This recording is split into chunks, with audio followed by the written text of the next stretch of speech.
Hello, and welcome back to the Attractive Christians podcast, where we make Christianity a little less repulsive and a little more attractive and beautiful. I'm Annie, one of the producers.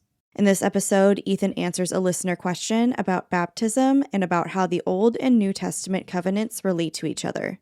This episode is also available in video form, so if you want to watch it, head on over to our YouTube channel and you can find it there. And as always, make sure you subscribe to the podcast so you never miss an episode. Follow us on all the socials, and if you have any thoughts or questions or have something that you want us to talk about on the podcast, let us know by sending us a DM, or you can always Gmail us at attractivechristians@gmail.com. I don't miss you anymore.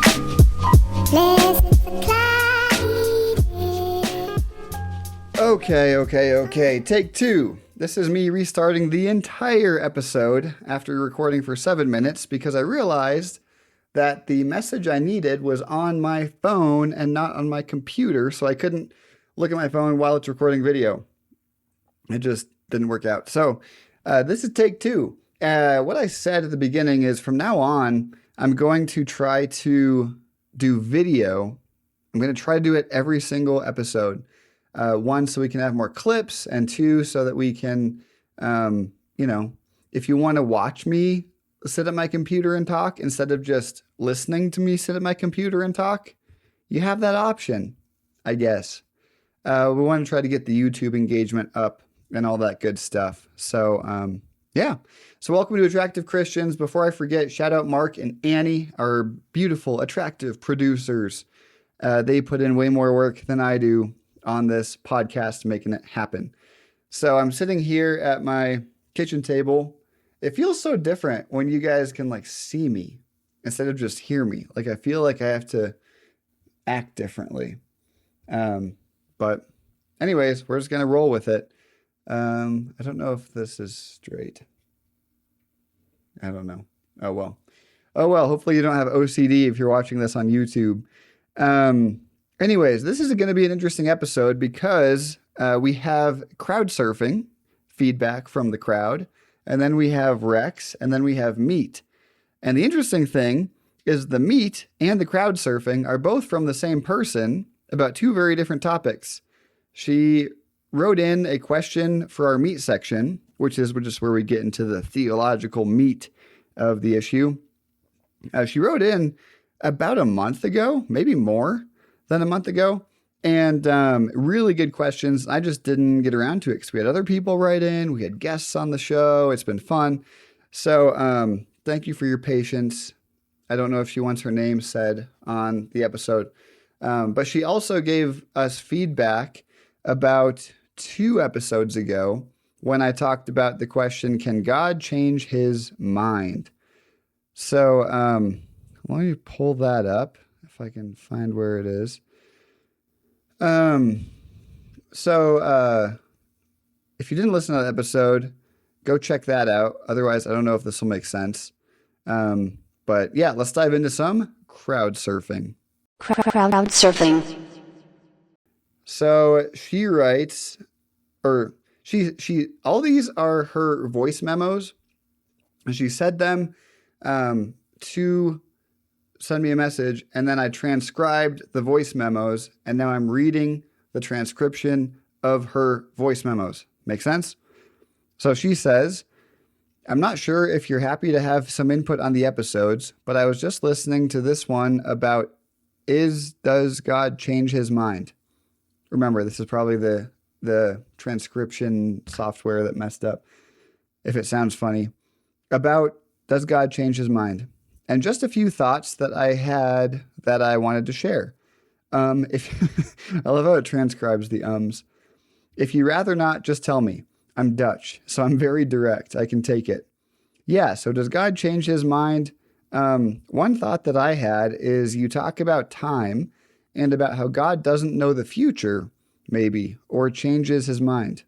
Therefore, doesn't know the future. But I also think that time is not a concept that is of God. I mean, it's of God, but it's not in God's own realm. So I think time is just a human thing. We live a linear life in time, but I think God is outside time. So the future is not a thing as such, I think. because that's a time-bound something, whereas God just is outside time. This is so funny reading the transcription. So I think in that sense, he does know the future, but I think he does change his mind as well sometimes. And another thought that I had is about prayer, because I think maybe it's also not so much always about changing God's mind, but also just the relationship and sharing your heart and your desires and changing our own heart towards something, maybe. So sometimes it's not even so much about trying to change God's mind, but also getting a new perspective on, second slide, where'd it go? On something yourself. And I don't know if God changes his mind or not, or if how prayer works sometimes. But yeah, there's something about that, I think, with prayer. Anyway, just my, what do you say, 2 cents. Yep, anyway, thank you for listening. Bye. I love reading the transcriptions. That's so great. And impressive, since English isn't her first language. I'm assuming, because she has an accent and she's Dutch. But yeah, that's awesome. So a couple of thoughts. I think I won't rehash the entire episode. You can go back and listen to it if you want to. If you want to learn more, the question was, does God change his mind? And I kind of went in the direction of the open theist idea, that God doesn't know the future because the future is something that doesn't exist. And that kind of is the crux of what I think she was getting at with her question, which is, can God know something that doesn't exist? So like, for example, an open theist will say something like, can God know a square circle? It's like, well, no, because that doesn't exist. That's not a thing that can be. And if it's not something that can be, then God can't know it, you know? So I just had a thought. I got to write this down before I forget. I just had this thought. This just reminded me of a wreck that I'll get to in a second. That it literally has blown my mind, and it's been on my mind for 2 weeks since I saw it. So it's crazy. But anyway, back to the question: can God know something that doesn't exist? I think that's the crux of the question. Not her question, but just the question about time and can God know the future? The question is, does the future exist, or the past? Does the past exist in some place that God knows that we don't? Now, I think well, we're going to get real philosophical here real fast. I think God obviously knows the past because he has lived through it with us. That part makes sense. We can assume God has perfect memory. We can assume God knows everything that can be known, everything that does exist, God knows it, and everything that has existed. So the question really is, does the future exist in some way kind of right now? Or, in other words, could God be present in the future while we are not? Like, could God be in the year 2028 while we're here in 2025? I don't know. I'm sure that philosophers have thought much more deeply about this than I have, but kind of the idea that where the open theists have landed is the future doesn't exist, therefore God can't know something that doesn't exist. And I feel like it's I don't mean for this to sound mean or pejorative or putting her down or anything, but it's always kind of felt like a cop-out to just say, well, God's outside of time, and that's that. You know, like you've ended the debate. It's like, well, yeah, like I guess you would have to, really what I mean is you have to unpack what you mean by that, by saying simply God is outside of time. Because, yeah, you can just say God's outside of time, the end. Like, therefore, like, I think the picture a lot of people think is like God's like up there sitting at a table looking at a ruler, and he can look back and forth across the ruler, and the ruler represents time. You know, he can just like scan across it as if it's like a two-dimensional thing for him, right? And I don't know if that entirely is true because we assume that when we pray to God, he hears us in the present moment as we're praying. And yeah, of course, if we're just praying to build relationship or just praying to kind of be present with God, like, yeah, but what about when we're asking for things? That involves God changing things, and that involves God changing the future. And that would mean that the future he knew changed at that time that someone prays for it, right? So that was kind of the idea behind merging prayer and God knowing time along with God changing his mind. So I hope that makes sense. That's just my thoughts, my response. So to summarize, it's just the idea that if the future doesn't exist, then God doesn't know it because God doesn't know things that don't exist. It's like saying, I don't know, God knows -0. It's like, okay, that's not a thing. You know, like God does know everything. He knows everything that is real. He knows everything that exists. He knows, like, in other words, it's not like a reduction of God. It's not trying to reduce God or be pejorative toward God to say he doesn't know time. He doesn't know the future. It's not like he's so dumb. He doesn't know the future. It's like, no, he doesn't know things that don't exist. Does that make sense? That was the idea. And I don't know if I was 100% clear about that in the last episode. If that's not clear, definitely let me know.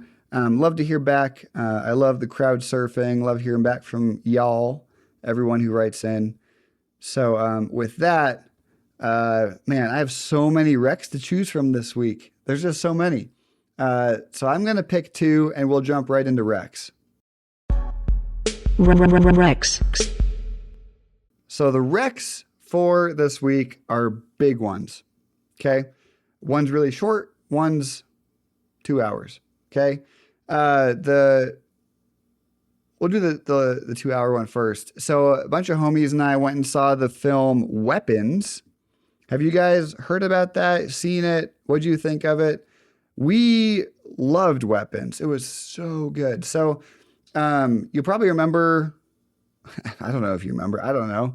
But a while ago on this podcast, I talked about the movie Barbarian. Barbarian came out in 2022 and it was directed by Zach Cregger. And it was my favorite film of that year because it was such a wild ride. That's just the best explanation for this movie. And it's also the best explanation for Weapons because the way it's framed and the way the story is told through the perspectives of several different characters in like 5 chapters or 6 chapters, it's just like, man, it just keeps you guessing. It just takes you on this ride and you're like, oh, the way that he slowly reveals things. And it's just so fun. It's a horror movie. I was sitting next to my friend Fondue and there were probably 5 or 6 times throughout the movie that I would just grab his arm because I was just like, you know, whether it in suspense or shock or fear or jump scares or whatever. It's not the scariest movie. It's not really like disturbing, I didn't think. It's not like it'll mess you up and scar you for life like The Exorcist or anything like that.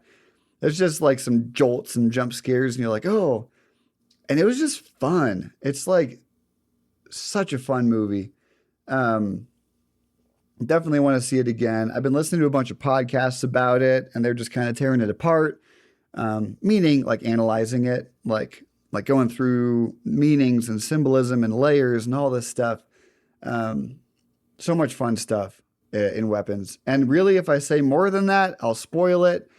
I think what the trailers gave away and the first scene is at 2:17 a.m., 17 children from Miss, whatever her name is, from her kindergarten or 3rd grade class, got up and ran out into the darkness and were never seen again.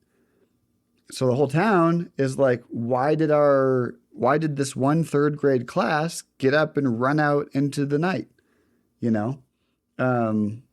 So of course they think it's the teacher. They think she did something to make them all get up and leave and blah, blah, blah, blah. And so it was just a fun ride, like really well written, super fun, good stuff. Weapons. Just like a little gory, a little violent, nothing like disturbing that would mess you up. I'm kind of over that stuff. After like seeing Terrifier, I was like, no, thank you. I don't need any more of that in my life. But the second one, speaking of things that messed me up, but in a totally different way, like in a philosophical, like blow your mind kind of way. So there was some, what was the contest? Some contest for AI made films to just like see who could make the best film using AI. And the one that won was created by Jacob Adler, and it's called Total Pixel Space. So if you want to watch it, it's about 10 minutes. Just look up Total Pixel Space by Jacob Adler. And this was, man, I don't even know. Like, the way he lays it all out. Basically, the subtitle for the film is, I wish I could find it. It was like, this is a film about every picture you've ever taken, your family has ever taken, and ever will be taken. And I was like, what? And you watch it and it makes sense. I don't know if I should explain it or just leave that as a fun teaser. Basically, he says, numerically, every picture that could possibly exist does exist. The same way that you don't need to write out every possible number between 0 and 1 to know that they're there somewhere. He says the same thing is true of pictures. Because really, if you have a picture that's 1,024 pixels by 1,024 pixels, a square picture, average AI picture size, HD, then you have like just over a million pixels in that one picture. And every pixel has a possibility for, however many millions of colors, right? And so he does this calculation and he shows like the number of every possible pictures that could exist is like 7 times 10 to the like some number with billions and billions of zeros after it. It's crazy the number of possible pictures that could exist. And he says, in theory, they do exist the same way every number between 0 and 1 does exist. It just has to be taken. And then he says, and what about every film then? Because you divide the number of frames in every movie, there's, 124,700 frames in a 2-hour movie. You multiply the number of possible pictures by the number of possible frames, and it's like this crazy, crazy, ridiculous number, right? And he's like, but theoretically, they all exist, including every moment of your life shot from every angle, including the moment you were born and the moment you will die. Like that's a picture that could exist based on like this. If you think of pictures as a number line, this insanely huge number line, which is just unfathomably big. But like he's right, they have to exist somewhere. The same way every frame of this video that I'm taking, exists now, and I just captured them. Like, I don't know. It's really beautifully made. It's just like one of those mind benders. I don't know if I did a decent job of explaining it at all, but we should move on, and you should just watch that for yourself. Again, it's called Total Pixel Space by Jacob Adler. So check that out if you want. And finally, we get to the meat section. Meat. This meat section is not going to be a simple one, we'll put it that way, because she's asking really good questions. This is the Dutch girl again. And I say that as a compliment. that she's asking really good questions, and to properly answer it would take a long time. So she says, "Hi, my name is blank. Please don't play this." Again, this is a transcribed voice memo from her. "Please don't play this in the podcast, but it's easier to talk than to type it all out because I'm not sure where it goes, but my question concerns the two covenants in the Old Testament. There's the Old Covenant, and circumcision was a sign that the Jewish people would be part of the covenant and of God's people. And then in the New Testament, there's the new covenant of Jesus. And in some churches preach that baptizing infants is sort of that same sign of being part of the covenant. In other churches, though, as you know, there's the baptism of faith. And I've always sort of wondered how these two covenants relate to each other and then also relating to baptism. I read something interesting recently about Israel and the covenants and the baptism and everything, but I was just curious how you see that. What is the sign of the new covenant, and where does baptism fit in your theology? Thank you." But in response to that, I told her that on my previous podcast, I think that they're still out there somewhere on the internet. I think I did a 3 or 4 part series on the covenants on this podcast called Abscond with Ethan Renault. And that's me. And so I did this whole thing where I went through all 5 or 6 of the biblical covenants. And, each one took a long time. I went through the details of all the covenants. And so I won't go through all of them again. I don't know if I could try to give a brief summary of them. Okay, the brief synopsis of this covenant question is, every covenant, when we're talking about biblical covenants, which are called blood covenants, there's 3 elements in each one. There's blood.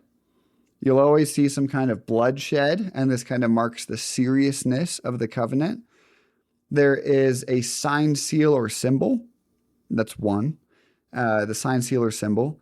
And this will make more sense maybe once we get some examples. And this just kind of marks like a visible representation that this covenant has been made. Okay. And the third one is the terms of the covenant. So, for an example, let's go to marriage. Marriage is the only covenant that's pretty much known everywhere in the world, and people still practice it and do it pretty much ubiquitously everywhere in the world. And we all recognize the seriousness of it. And we all, generally speaking, the seriousness of it, like we take this seriously. It's a legal thing. We recognize how serious the covenant is. A couple other details about covenants. When we say the word covenant, we're talking about like the deal, the contract, the promise. Covenant is like a super, super serious deal, contract, or promise. Okay. So think of it like the covenant is the marriage. Let's say Bill and Jane get married. Okay. They're making a covenant together. And when we talk about marriage, like it's more than just a contract, and it's more than just a promise. It's really, really, really, really, really serious. The most serious version of any of those, right? You're pledging your whole life to this person. So we see the seriousness of it. And I said that this is a covenant. And you're like, well, where are all the symbols? Well, it's pretty simple. One, the bloodshed. So we got to put on our big boy and big girl pants on.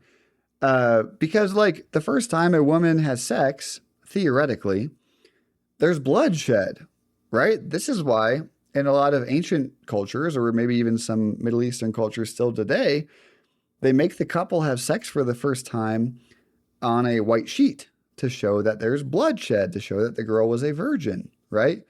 Now, of course, we know that, the hymen can break doing a myriad of things today, right? It's not guaranteed, but it's more of a symbolic thing. And I think it's fascinating that the human female is the only creature on earth with a hymen that bleeds the first time they have sex. So I think that's just like a really random little part of creation that just got put in. And it's so interesting that God takes these covenants so seriously. And again, I'm talking symbolically. It does not mean that if there's not blood on your wedding night, your covenant is doomed. Like, obviously nothing like that. Like, we're bigger than that. But we're talking symbolically. You're like, where's the bloodshed? Well, that's where the bloodshed kind of is. Of course, you stand in front of all your witnesses and you make your vows. So you're declaring, yeah, I'm forsaking all others. I will be with you in sickness and health, for rich or for poor, yada, yada, yada, right? I'm declaring the vows or the rules and terms of this covenant.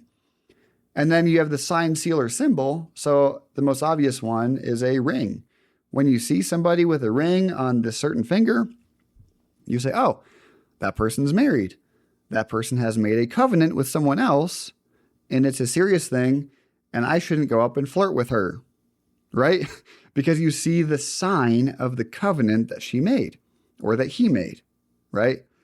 So it's super fascinating. So now we can kind of apply this to the 5 or 6 major biblical covenants. So the Adam and Eve one is unique because it doesn't really use covenantal language. Most scholars will say that there is a covenant there based on the imagery and based on the just the way it plays out.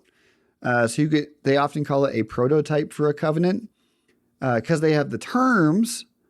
It's do not eat from the tree of this.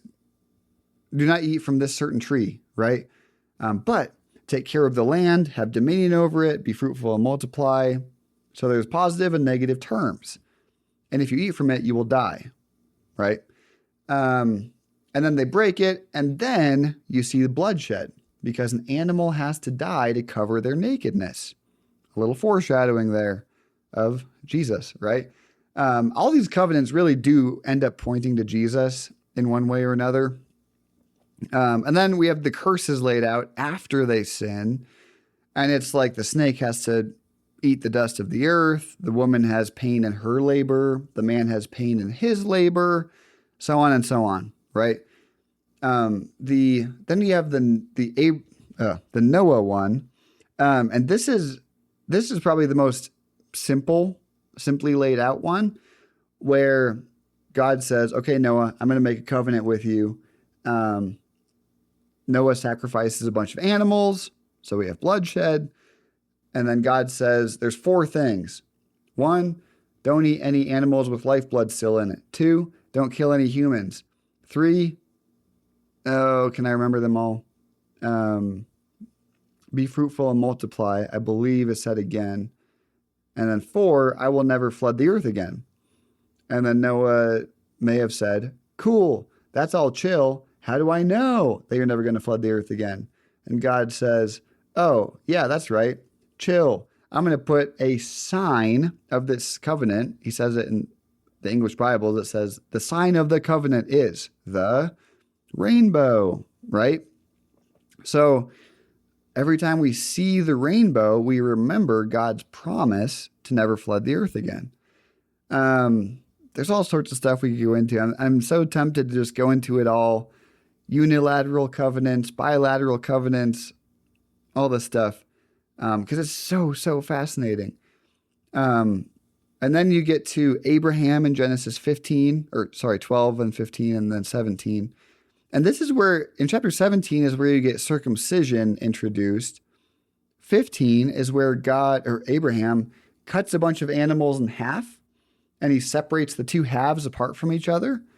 And this is so fascinating because he cuts them head to tail in half. So there's 2 equal halves, right? And lays them apart from each other. And traditionally, 2 kings would do that same thing and then walk through the severed halves together to make their covenant. The Hebrew word berit is cut. You would cut a covenant. You wouldn't make a covenant. You would cut a covenant because you cut these things in half and then you cut through the middle of them. Now, why does that matter? 1, because when Abraham does this, the smoking fire pot passes through the two halves of the animals. And then God promises a bunch of land to Abraham, right? Where else in a covenant being made do we see people pass through two halves of something? Well, there's two examples that come to mind right away. The first one is in marriage. If you think about it, traditionally, half the family sits on one half of the sanctuary, the other half sits on the other half. So like the bride's family sits on one side, groom's family on the other. And then think about this. This is so cool. The groom walks up alone. He passes through the middle. The bride walks up alone, passes through the middle, right? They have the whole procession. Everyone passes through the middle of these two halves of the family traditionally. And then what do? They make their vows. They state, this is what we're doing, yada, yada, yada. And then what do? They kiss, kind of like a mini consummation of the covenant. And then they pass back through the two halves of the family together, right? As bride and groom, they have passed through these two halves of their family, like symbolically, they're acting out something ancient. And most brides and grooms don't even know this. And it's so cool. I love it. Where else do we see this? An obvious one that you may have never thought about this way. The next covenant that gets made, is it the next one? I think it's the next one. Moses. When Moses is fleeing the Egyptians, what happens to the Red Sea? Think about it. Wait for it. It parts. And what do all the Israelites do? They pass through it. Right? Isn't that so cool? You're like, wait, what? So the sea is cut in half and the entire slave tribe of Israel passes through it to get to the desert on the other side and get away from Egypt, right? And God doesn't make a covenant with the Egyptians, so the water closes in on them and they all die and there's no covenant made with them. So isn't that crazy? So the Israelites, as they're passing through this, they're probably thinking, we know what this symbol is. And then, of course, what happens when they get to the other side? God starts to make a covenant with them. And it's a big one because he gives all 613 laws for them to follow as he establishes a theocracy, a God-led nation, right? He's like, you will do this, you won't do this, you will do this, you won't do that. Then Moses sacrifices a ton of bulls and sprinkles their blood all over the Israelites. So there's some weird stuff going on there. But if you're familiar with the imagery of covenants, it all makes sense. Why would they be covered in blood after passing through the severed sea and then have the law read to them? And they say, we will follow it. We will keep the covenant, right? And then they get blood dumped on them. Why? Because they're making a covenant. It's so cool. It's a little crazy, but it's cool. And then the sign of Moses' covenant, do you know what it is? Maybe you do, maybe you don't. This is all off my head, so I could be getting some details wrong. But I want to say it's either Exodus 31 or 33, where God says the sign of this covenant is the Sabbath. So think about it. When Jesus is doing stuff on the Sabbath, 1,300 years later, it's a really, really, really big deal for the Jewish people. The Sabbath is not just one of their 613 laws. It's not just one of the 10 commandments. It is the sign of the covenant. Why is it so important? My opinion is because they had just been slaves for 460 years. And so God pulls them out of slavery. And it's a weekly reminder, you are not slaves, you are my people. Because slaves don't get a day off typically, right? But you are not slaves, you are my people. You are not slaves to your work. You are not slaves to your production, to your labor, to anything. You are my people. So it's a weekly reminder of their identity, not as slaves, but as God's free people, right? Super, super cool stuff. And then you have David. God makes covenant with David. And some people also count the covenant with the Levites in the book of Leviticus, which is God's priestly tribe. Some people count them as different. Some people don't. Depends on who you ask. That whole ordeal. And then we get to the new covenant. By the way, the Latin word for covenant is, drumroll, testamentum. So when we talk about the Old Testamentum, we're really talking about this series of old covenants that the Jewish people or the Israelite people all followed and they all kind of adhered to, and all these covenants kind of built upon one another, leading up to the coming of the new covenant. Now, this new covenant is promised in Jeremiah 31 and 33, where he says, "A day is coming, declares the Lord, where I will make a new covenant with the people, and the law will not be written on stone tablets. It'll be written on their hearts." And these beautiful promises of the things that'll come, right?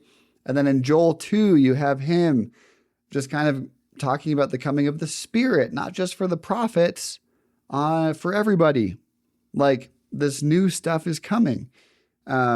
So it's building up to it. The people are waiting for this new covenant to arrive. And so that's why it's such a huge deal when Jesus comes, one, for a lot of reasons, and then when at the Last Supper, he says, "This is my blood. Drink this in remembrance of me." This is the blood of the new covenant. It's been poured out for you. Are you catching that? You catching that covenant language there? My blood of a new covenant has been poured out for you. Okay? That's not the blood of an animal this time. It's the blood of the Lamb, right? The perfect sacrificial animal. Or not animal, Jesus, the Lamb. The Lamb of God. So there's all this symbolism. We have communion where we kind of reenact our membership and our participation in this new covenant with Jesus, right? So we see the blood, the blessings and curses is kind of, they wrestle with that in the New Testament. They're like, well, do we keep the law now? Or is the law gone? Is the law irrelevant? What do we do with the law now? If you read the book of Acts, they're kind of wrestling with this constantly.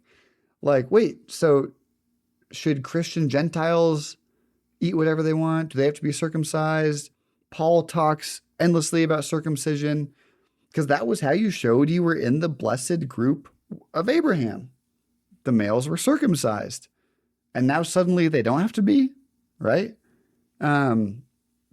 So they wrestle with this all throughout the New Testament. What are the details of it? One thing, so all this is going back to her question. What does baptism have to do with it? Do we do it as babies? Do we do it when you faithfully come to accept Jesus as, a conscious believer? And I won't tell you what to believe because there's, solid arguments on both sides, obviously, and people, good people, smart people in both camps. But it's interesting, a couple things, that John the Baptizer baptizes people before Jesus dies. It's a baptism of repentance in the wilderness. They go out to see him in the Jordan River and they get baptized by John the Baptizer before Jesus dies. So what does that mean? It means that baptism has been a symbol of like a fresh start, washing away the old, death to the old self, new life to the new self, right? Going down, coming up, right? That this symbol has been around for a long time. Or at least before Jesus. Like Jesus didn't seem to invent baptism because when he tells them to be baptized, they know what he's talking about. There's some symbol that has predated Jesus, right? Because John is doing it. People go out into the wilderness to see John, and he's not telling them, hey, believe in Jesus because he died and rose from the dead, because that hasn't happened yet, right? But it's about repentance. It's about life change. It's about, personally, I see all of the Christian sacraments, primarily baptism and communion, as symbolic more than anything. Baptism is a public way to signify I am putting to death my old self, my old life before Jesus, and I'm coming to life with Jesus, right? You go under the water, you come out. And you don't do this just at home in private in your bathtub with no one watching. You do it in church or at the beach or in public where people are there and you're making a public declaration. Hey, the old me is going down and the new me is coming up, and, so be it. So that's kind of the, that's the idea behind baptism. Same with communion. There's a whole lot more to communion than just a symbol, I think. I think Christ is present at the table. I might adhere to consubstantiation, which is that Jesus isn't on the table, he's at the table. We could dive into that at a different time. Catholics would say Jesus is on the table. We are literally eating him, right? And then consubstantiation is he's at the table. When we come to that specific meal, he's there present with us in some mysterious way, but we're not eating his body and blood. Luther might disagree with that. I don't know. But Zwingli kind of was extreme, pure symbolism of it. The thing is, none of those stances are what save you. They're not salvific. They're not like, you're not a Christian if you don't believe this one thing about communion, right? That's a doctrine. It's not a dogma. It's not going to keep you out of heaven, colloquially, if you believe one way or the other. So I typically lean to them just being more symbols, just like how the other covenantal things were symbols. Hey, this is how we show that we are in God's covenant community. We circumcise the males, which is obviously much more serious. We rest on the Sabbath. We do X, Y, and Z, right? And we do those to remind ourselves that we are in the community of Christians. We do them regularly, not to show God that we are in his community, to remind ourselves that we're in the Christian community, that we partake in Jesus, that we, there's this cool idea that back in the day, like the reason God tells Noah not to eat the blood of animals is because they believed, like animistic tribal people believed, that if you ate an animal, drank its blood, you would get that animal's spirit. So if you wanted to run really fast, you might drink the blood of a cheetah or a gazelle or something like that to get the spirit from its blood, because they believe that the blood is the life force of something. So if you want to run really fast, drink the blood of a gazelle. If you want to fight really violently, drink the blood of a lion, right? That idea. So when we drink Jesus's blood, we get what? His spirit. It's a crazy link to this ancient historic idea. So it's like they were told not to drink the blood of animals in the Old Testament, and then they are told to drink Jesus's blood in the New Testament. Think about that, because we do want to be filled with Jesus' spirit. We don't want to be filled with animistic pagan spirits, right? So much interesting stuff to get into here. I feel like I've just been dumping information this whole podcast for a while. But back to the question about baptism, I think it's purely symbolic, but I believe my stance, my opinion, is that it's something that a believer does when they want to publicly show that they're in the community of faith. That's how it happens in Acts. Someone says, oh my gosh, I want to accept Jesus. I want to repent. I want to be baptized. And boom, they get baptized then, right? As off the top of my head, I don't remember anyone being baptized in the book of Acts. I don't remember any babies being baptized in the book of Acts. I could be wrong. I do remember a couple times though, like a man will be saved and get baptized, and then instantly his whole family gets baptized. And that's kind of like related to that patriarchal idea of whatever the head of the household believes, we all believe. Okay. But still, I still always lean more toward the baptism of faith more than pedo baptism or infant baptism. So that's my stance on it.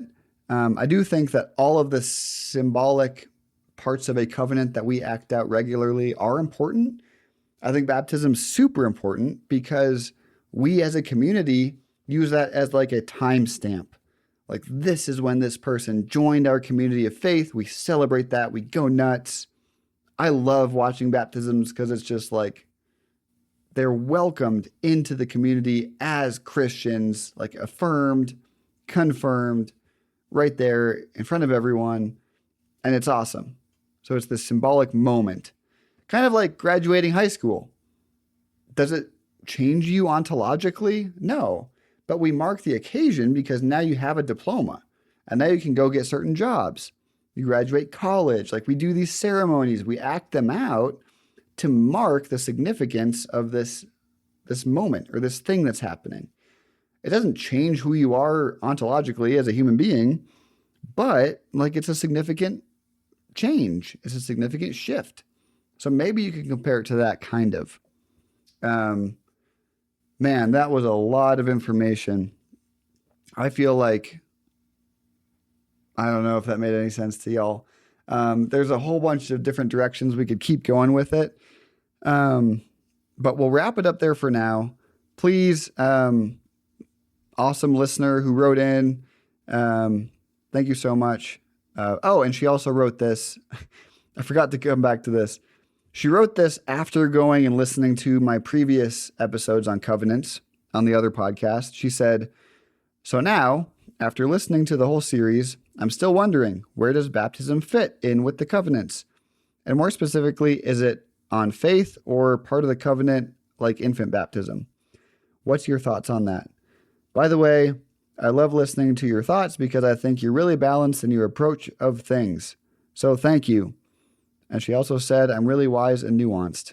So awesome. I really hope that well, thank you. I really hope that this kind of answers your question about baptism. Also, it talks about how the Holy Spirit is a deposit for us. The Holy Spirit functions in a lot of covenantal ways as well. If you can just read through the New Testament and put on these covenant glasses and look for these key buzzwords, when you see circumcision, when you see baptism, when you see blood, they're probably talking about covenants.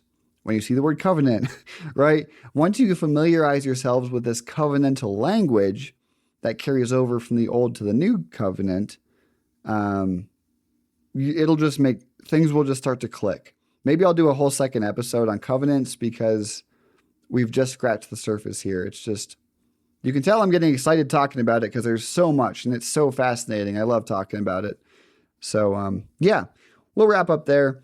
Please Gmail me, attractivechristians@gmail.com, or hit me up on Instagram. I'll probably be more likely to see it on Ethan Renault, my Ethan Renault page, but we want to get more active on the Attractive Christians page as well. So hit us up there. Love you all. You're awesome. Stay attractive, models. Love you all. Talk to you soon. Bye. I don't miss you anymore.